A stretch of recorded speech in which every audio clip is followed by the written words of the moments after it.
Welcome back, guys, to the next episode of Texas E36 Garage.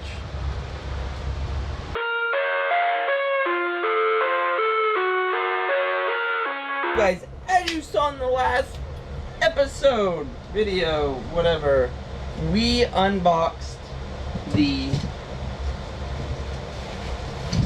max speeding rod coilovers. I know since then a bunch of people have posted and commented and everything, said, oh my god, they break, they leak, they're crap, oh my god, and literally had about these coilovers. If you watch the video, the quality of these are way better than what they were before, but we are also going to put them to the test. We are going to finish our engine stuff, get these installed, and we are going to beat on them and put them through the paces. So if they don't hold up, if they are what they have always been, then that's what they are. Then, you know, don't buy them. I got them. They look good. Quality is there. Way better. What I've said, you know, guys, I will post a link to the other video of the other set of coilovers I got from Max Speeding Rods. This set is way better. So I'm just saying, don't take my word for it. You know, look at my videos, compare, and we can figure it out from there, guys. You know, I know Max Speeding Rod is a low budget coilover. I'm not expecting KW. I'm not. But for the money, they are actually look the part. So we will see. But what we're going to do today, not install these, we are going to finish up motor stuff. We're going to put our alternator on. We're going to do a few other things so we can get this thing moving. As you see, we have a bunch of boxes everywhere. So let's get this place cleaned up, and I'll be right back. Cleaned up. These all have to get shipped. That's a diff. That's a carbon fiber intake we redid. Both of those go in the truck tomorrow and get dropped off. So those are getting shipped out.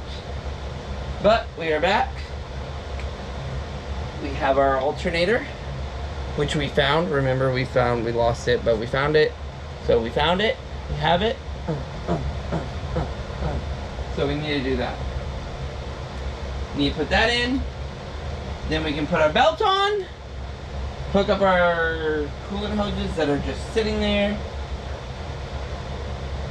and fill it with coolant. Like 5-10 minutes worth of things.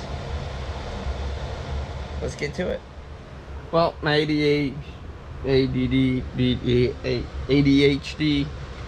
got the best of me, and I'm going to put up, before I start, so that I can see, putting up more lights. See the difference on the engine bay? I'm putting up some more lights real quick. Crap. Well, this is why you deal with ADD children. So to put the light up, I had to knock down some more sheetrock, which of course took some more area that of course had parts above it. So it's one thing after another. Now I have sheetrock on the ground with insulation, so I now need to clean that up, and I haven't even gotten to the damn car yet. Just trying to put lights up so I can see what I'm doing, so I can work on the car. Okay, so we gotta clean this up now. So now, of course, my ADD is taking over again. So I had to remove a little bit of sheetrock right here so I could run this light. Well, now this sheetrock is all brittle, and now that I've removed where it's supported there, it needs to come out there. But as you can see, half this roof is just crap. half of this stuff is gonna fall on the car, and it has fallen on a car before. And I have to get the car to a point where I can move it so I can back out of the driveway so I can pull the rest of this down, because I have big plans for the attic. Because we are talking about decking that portion that goes over the living room.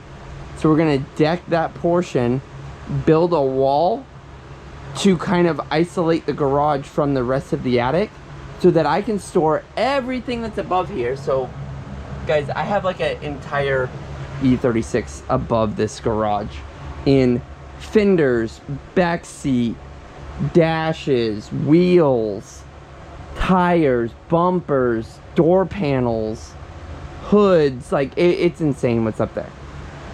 But I want to deck about 15 feet that way and build a wall so that I can store all of that stuff over there on a secure area, and I can build that wall. Then I can air condition my garage and have it actually feel good in here, minus like the 100 degrees it is in here right now, and it's like 9:30 at night. But I haven't actually gotten into taking down all the ceiling since the flood, because I just really hadn't been on a high priority list, because I had so much stuff stored up there since the flood that I needed all the sheetrock to be there so I can store some of that stuff. But this little area right here where this line is, I'm gonna have to pull all this down because now it is unsafe and just hanging right there. So if I'm working down here, it's gonna fall on me. So now I have to pull all this down real quick so that I can hang these lights so they can put that alternator in. Now you can see why it takes me so long to actually work on this car. So there we have it. The rest of that ceiling just fell down. As you can see, we have fenders, a wing, DS1 wheels, and a whole bunch of wiring. But the wiring is dead, so it just needs to be removed. So we got our 2 lights installed, which you can tell lights up the workspace so much better than what it has been. So those 2 lights are awesome. We can actually see our motor, which we can tell is dirty AF.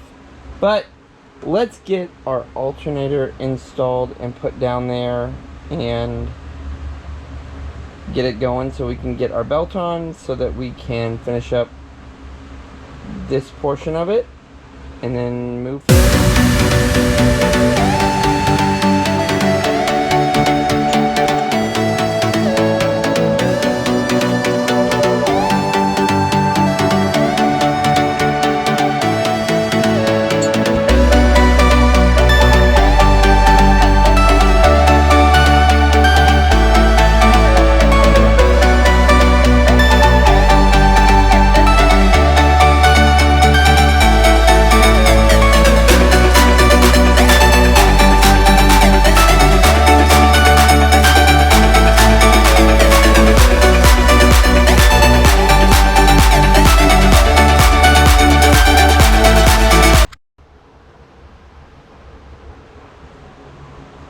Oh god, guys, I don't think I've just filmed. I filmed like 10 minutes worth of stuff and I don't think it filmed.